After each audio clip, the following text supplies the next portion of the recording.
They want to have a good pronunciation, not to communicate. They want to have a good pronunciation to impress, to be impressive to people. You cannot have a good pronunciation to be impressive to people. We want to be great communicators. If you want to be a great communicator, trust me, once you work on your pronunciation, you're going to be a clear speaker. You'll be that person who speaks with clarity. I love a lot to see you speaking a lot about pronunciation. That's something that captivates me the most. But also there's one thing that makes many people not work on their pronunciation is the fear of sounding fake when they speak English. And one of the things I would like to ask you now is how can someone improve pronunciation without losing their identity? Like they are still going to be the same person. I look at them and I see the Lazaro I see when they speak English. Portuguese. I really want to be candid about this. Hello everyone, welcome back to Talk to Me, a place where vibrant conversations meet the pulse of life. My name is Lázaro Sebastián, your host. I think my introduction should have been exempted. Yeah. Would you mind if I introduce myself to your audience? Were you expecting me to introduce you to them? No, of course, I'm definitely talking about me. I'm not talking about you. I'm going to be the person who does all the work. Please be my guest. I'm Uncle Ben, your English therapist, and it's certainly my responsibility to help you overcome your language problems. So I'm very fortunate to be here with you. It's been ages since we last recorded a video together. Yeah, it's been a long time. Yeah, it's been a long time indeed. So when I got these invitation from you, I was in a grip of excitement. I was like, oh my God, somebody who's like a son to me, professionally speaking, he invited me to his program. Oh my God, I wouldn't really turn him down. So that's why you're here with me today. Yeah, and I'm actually really excited too. Yeah, I'm really looking forward to the conversation. I know that you've got a set of good questions prepared. Actually, your experience with communication and also pronunciation is exactly what my audience needs to hear today. Yeah. So that's the reason why I think this episode is going to be amazing. And you guys, you are going to learn a lot from this episode. So all I'm asking you is to hit the like button and comment and share this video with everybody you know, your family, your father, everyone, even your girlfriend. Just do it with responsibility. Okay, so I have my therapist with me today, and I would like to start honest with a wonderful question that I want you to answer, which is, what do you think are the biggest misconception people have about pronunciation and sound clear in English? Oh my God. Such an interesting question, and it must be well answered. Pronunciation is really important. In order for you to speak, you need to produce sounds correctly. By producing those sounds, you've got to make sure that these sounds are being properly produced. But the problem is, people get so stuck on the idea of sounding perfect. Surely. So when you want to sound perfect, that's no longer pronunciation, because pronunciation gives you a way to communicate better, to communicate clearly. Because if you try to separate pronunciation from clarity, it's like you're not doing anything. Maybe you are just making a massive mistake, something that we don't want you to make. So if I pronounce words correctly, people expect me to be clear.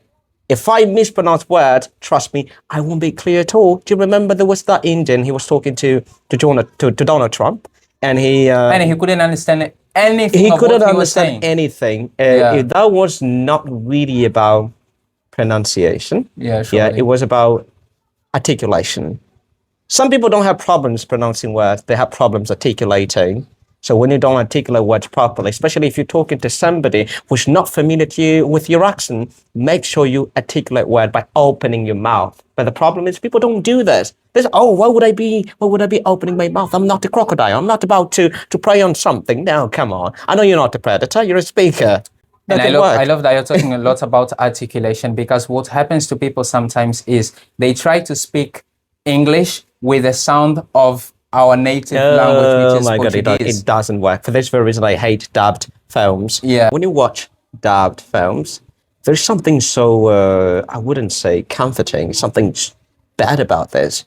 Because I remember I was watching an interesting movie, but the problem about that movie, it was a dubbed movie. It was captioned in Portuguese, it was dubbed in Portuguese. So the way they said thank you, it sounded ridiculous to me, it sounded preposterous. I didn't know why would they be using their tongue, because I've never done it. I'm a Portuguese native speaker, but I don't remember a day I said thank you by using my tongue, like my tongue. Like My tongue was not touching my teeth at all. Thank That you. was not happening. So by seeing that, it made me so uncomfortable in my skin. So I decided to walk away from that. So your mouth position really matters when pronouncing words in English. So do you remember when when COVID hit? Yeah, I think it was in 2019, if I'm not So when mistaken. COVID hit, everybody was like unintelligible. It was difficult to understand people because they were wearing masks. You couldn't see their mouth position. You couldn't read their lips. Because if you find it difficult to understand somebody, there is a way you could still understand them. So what's the way you could still get them, just in case you find it difficult to understand them? By Right. focusing on their mouth position. Would you do focus on Like their mouth seeing position? the way they articulate the words and Look stuff. the way their mouth moves. Oh, the tongue. Oh, he did this. For example, if I'm distracted and I look at you and you say a word like fort. If I don't look at your mouth position, I would definitely think that you said the past for fight. Fight, yeah, like But fourth. yeah, but it has nothing to do with that. But you wanted to say thought. Thought. So if I somehow misunderstood that, I still have a way to get you because of your mouth position, because what you did to your mouth. But if I don't see that at all, it means that I will have problems identifying the real thing, especially if I'm distracted. So in a nutshell, Only if I'm distracted. in a nutshell, the misconception is people trying to like speak English using what you are trying to summarize. Yeah, for example, they speak.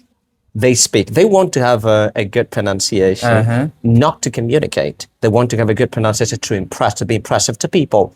You cannot have a good pronunciation to be impressive to people. We want to be great communicators. If you want to be a great communicator, trust me, once you work on your pronunciation, you're going to be a clear speaker. You'll be that person who speaks with clarity. But if that's not what you want, that means you are heading or you're going down the wrong path, because pronunciation helps you speak clearer. If it's not helping you speak, if it's not helping you speak clearer, that means you are wasting your precious time. I love a lot to see you speaking a lot about pronunciation. That's something that captivates me the most. But also there's one thing that make many people not work on their pronunciation is the fear of sounding fake when they speak English. Yeah. And one of the things I would like to ask you now is how can someone improve pronunciation without losing their identity? Like they are still going to be the same person. I look at them and I see the Lazaro I see when they speak English. I mean Portuguese. I really want to be candid about this. There's no way you could work on your pronunciation without losing a lick of your identity. You're still going to lose a modicum of your identity. There's no way. You're going to lose it, not in your native language, of course. You're going to lose it in English because English is a different language. So you're learning English based on what you hear, based on the exposure you've got. So which means you're more likely to acquire how native speakers speak, different to our native language. How did you learn Portuguese? You don't even remember when you sort of began to say the first words in Portuguese. You don't know, you don't remember. Yeah, I do not because you were surrounded by Portuguese speakers, but we were not surrounded by English native speakers. So we had to watch American movies, we had to watch British movies. For this very reason, most of us, we kind of have this accent. And Portuguese, I consider Portuguese a light language, a language that can easily be influenced. A language that has not a better direction. Because if you listen to French speakers, it's really difficult for French speakers. Like to lose their identity. To lose their, I wouldn't say identity. Like the accent or to kind of reduce their accent. It's difficult because of their sound system. The sound system is so rigid. It's difficult to sort of get rid of that. But in Portuguese, if a Portuguese speaker starts to learn English, it's easy for them to adapt. Everything becomes flexible, adaptable to their speech. They can adjust to everything. It's easy for them. So what I'm saying is, when you start working on your pronunciation, if you think nothing is going to change, you're lying to yourself. You're lying to yourself. Something will change. There's always something that's going to change. Something is going to change. But how about sounding fake? You start to sound fake when it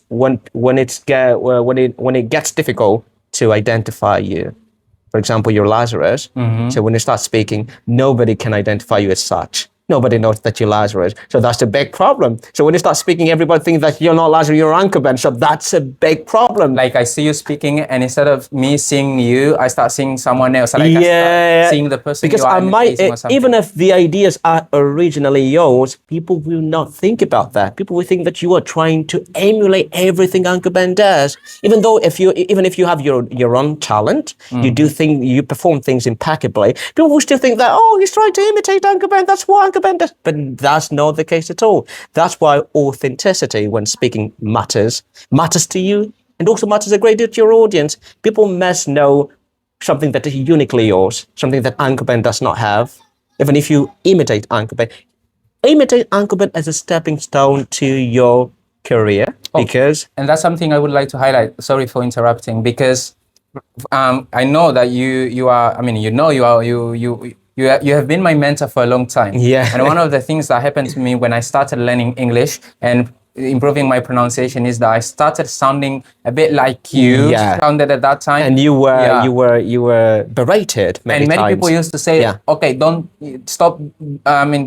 do Uncle Ben, you do you. Yeah, you do you. Yeah, because I used to sound like you. But that was only the beginning, because then I started learning about authenticity and how I could develop my own identity. And actually, I think the best advice I would give to someone who is now starting to improve their pronunciation is that there's no way you are not going to sound like your mentor. You are always going to sound like your mentor. Of course you're going to do it. But what you have to do is fighting to find your own identity, right? Especially the way you express your ideas.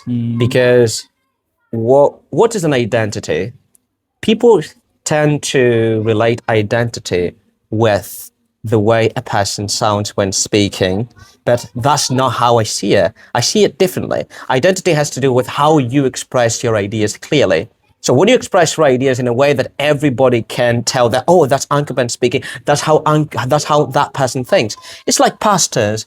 When you listen to a sermon, you can easily tell, okay, that's how that pastor preaches.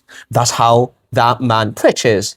Because they have what we call identity, the way they think. Mindset is an identity. It's not only about sounding British or American, because I do sound British, but my mindset, the way I think, it has nothing to do with them.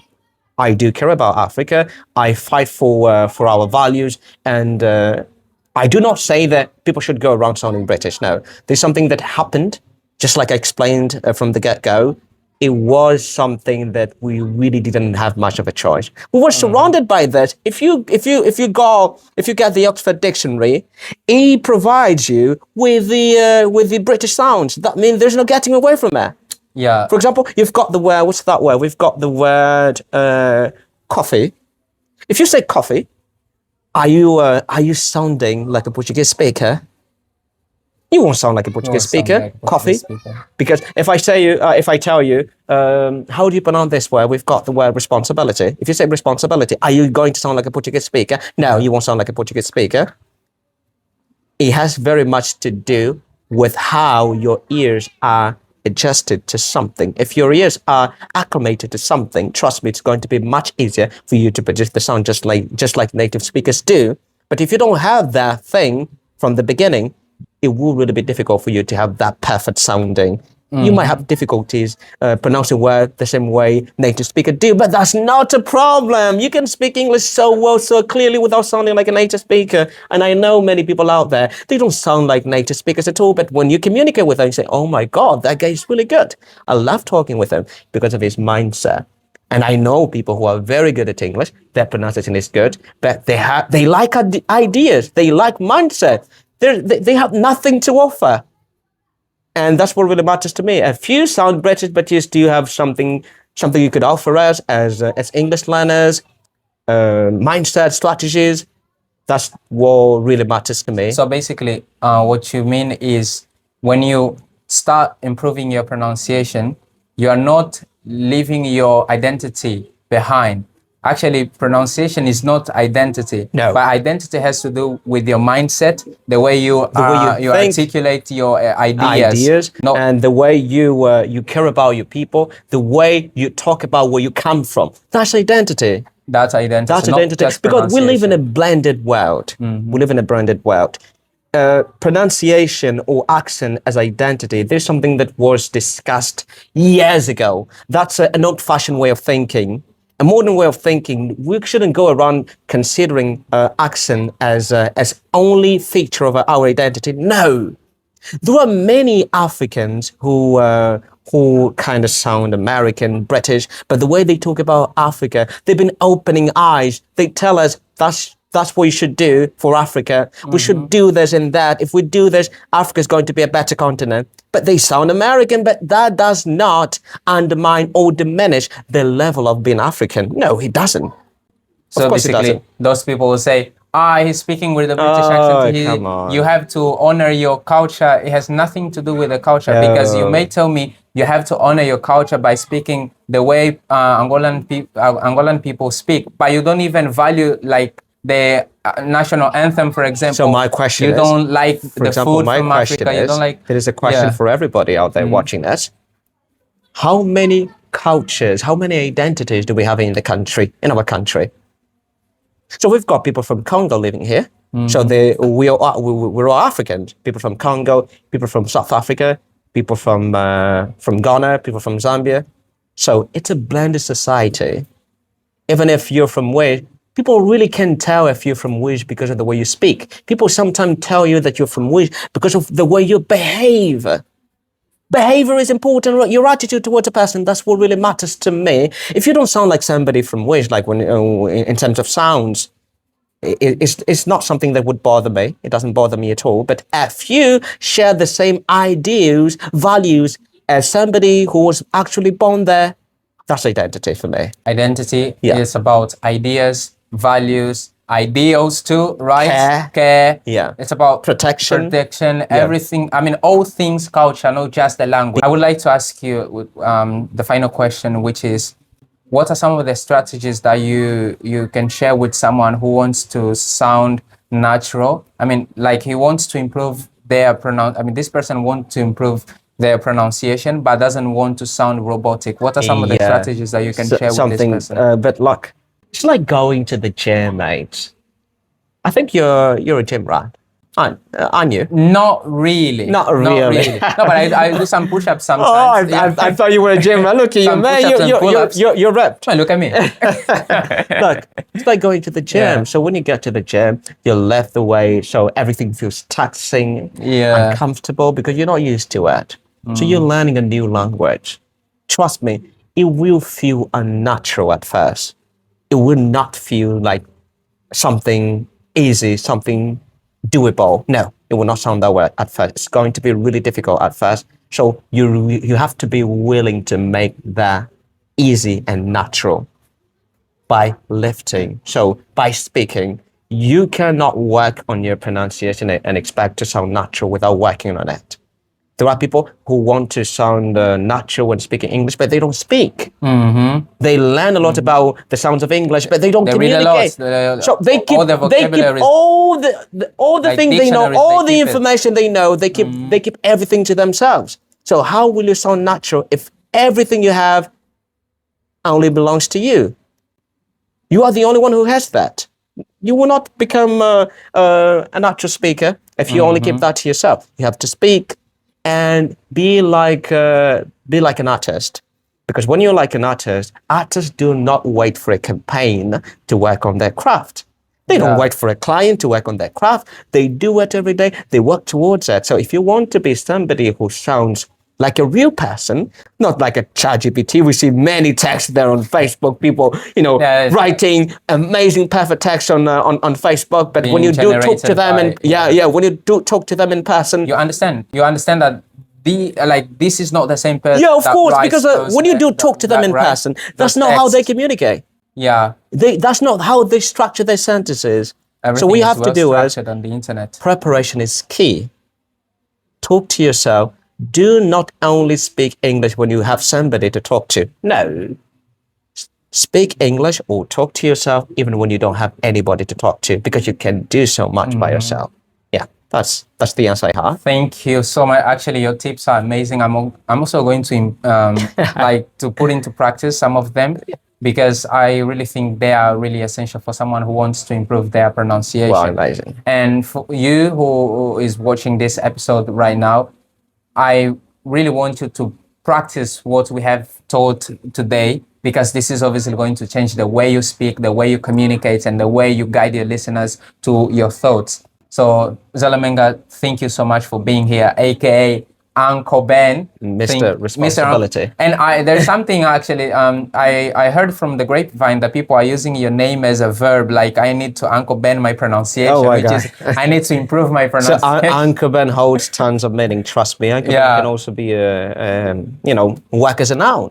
Oh. Like I'm I'm the Uncle Ben of my family. yeah, you're the Uncle Ben the of your responsible family. of my family. Yeah, the responsible person member. Yeah. Which is funny. Yeah. Thank you for having me, Mike. Thank you for being here. It's been amazing, the podcast. So I hope to see you in the next editions, Of course, to be honest. yeah. So this was the episode with Zola Maziku Menga, also known as Uncle Ben. And I really hope you like the episode, you share it with your friends, because we talked a lot about how to sound authentic when speaking English and having a clearer pronunciation. So this was the episode, and I'll see you in the next one. Bye.